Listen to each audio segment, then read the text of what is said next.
देखिए, पहले बार ऐसा हुआ कि किसी सिटिंग चेयरमैन चीफ मिनिस्टर को गिरफ्तार किया गया है। अब तक और भी चीफ मिनिस्टर गिरफ्तार हुए, लेकिन उसके पहले वो इस्तीफा दे चुके थे। तो उनकी अपनी रणनीति है, उनकी पार्टी चाहती है, वो चाहते हैं, और यह उनका अधिकार भी है, जनता के चुने हुए हैं।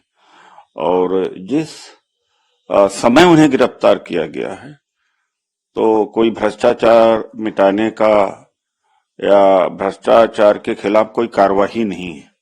कार्यवाही है कि चुनाव के वक्त इनको गिरफ्तार किया जाए ताकि चुनाव खराब हो, इंडिया अलायंस के हिस्सा है न बने रहे। मकसद केवल यही है। भारत में डिक्टेटरशिप आ गई है, ऐसा कहीं नहीं देखा गया है। सर उन्होंने इस बात का भी राष्ट्र के लिए समर्पित है। साथ ही उनकी वाइफ जो है पीएम पर अटैक कर रही है, कह रही है कि सारे अपोजिशन को क्रश करने की कोशिश की जा रही है। और ये कहा जा रहा है बीजेपी की तरफ से कि जो क्राइम के और लिकर पॉलिसी के जो किंग पिन थे, अब वो गिरफ्त में आ चुके हैं आपके। तो किंग पिन जो अडानी है उनके बारे में तो कुछ नहीं करेंगे। किंग पिन अजीत पवार हैं, जो 70,000 करोड़ के घोटाले में है, और तमाम सेल कंपनियों से जो पैसा लिया है इन्होंने।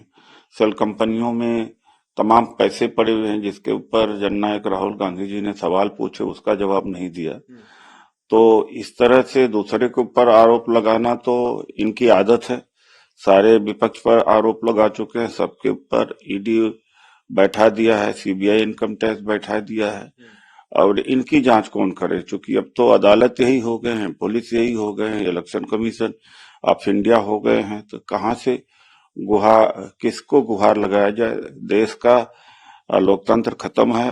अब यह आखिरी बार है कि देश की जनता लोकतंत्र बचाने के लिए निकले। सर ये रूप से जो है ब्राइब ली गई, गोवा पोल के लिए हवाला के जरिए पैसा लिया गया, इस तरीके के आरोप जो है लगाए गए हैं।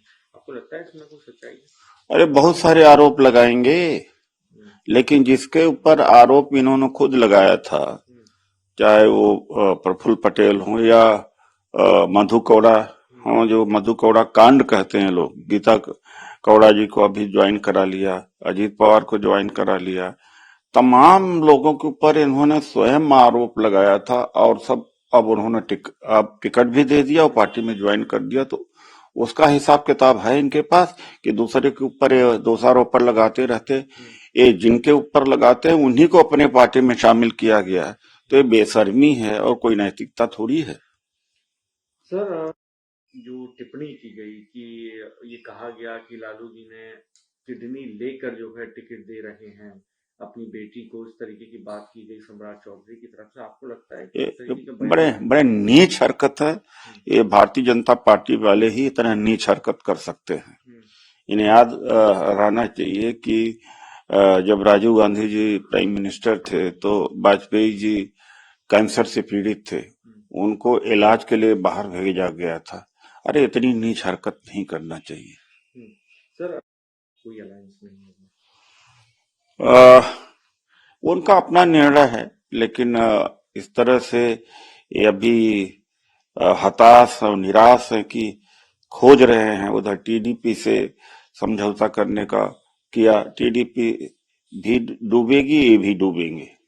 और नवीन पटनायक अगर इनके साथ समझौता कर लिए होते तो उनका हालत शिवसेना और अकाली दल जैसा होता। उसको ये खत्म कर देते, जेडीयू जैसे खत्म कर देते। ये भला हुआ बीजेडी का। सर एम के स्टालिन कह रहे हैं कि सीक्रेट जो है एक्सपोज हो रहे हैं। अरे पीएम केयर फंड से बड़ा कोई घोटाला? 24 घंटे के अंदर आप सेक्शन 8 और कंपनी एक्ट का 12A, इनकम टैक्स का रजिस्ट्रेशन, 80G परमिशन ले लिया कोविड के टाइम में, और पब्लिक सेक्टर अंडरटेकिंग से पैसा ले लिया, चीन की कंपनियों से पैसा ले लिया, और उसके बाद में कहते हैं आरटीआई के बाहर है क्योंकि ये सरकार का नहीं है, ये निजी है। ऐसा कहीं इतना रोल किसी ने कभी ताक पर रखा है? यानी एक डिक्टेटर, एक तानाशाह के ऊपर कोई नियम कानून नहीं है। अभी अभी खबर आई है जस्ट कि आप एमएलए हैं गुलाब सिंह, उनके यहाँ जो है ईडी की रेड चल रही है। ये तो मान के चलना चाहिए। आचार संहिता के बाद इलेक्शन कमीशन ऑफ इंडिया के पास एक तरह से प्रशासन आ जाता है, लेकिन इलेक्शन कमीशन ऑफ इंडिया भी लगता है कि इनके साथ इकट्ठा होकर के इस तरह की कार्रवाइयां करा रहा है। ये निहायत निंदनीय है और लोकतंत्र की हत्या है।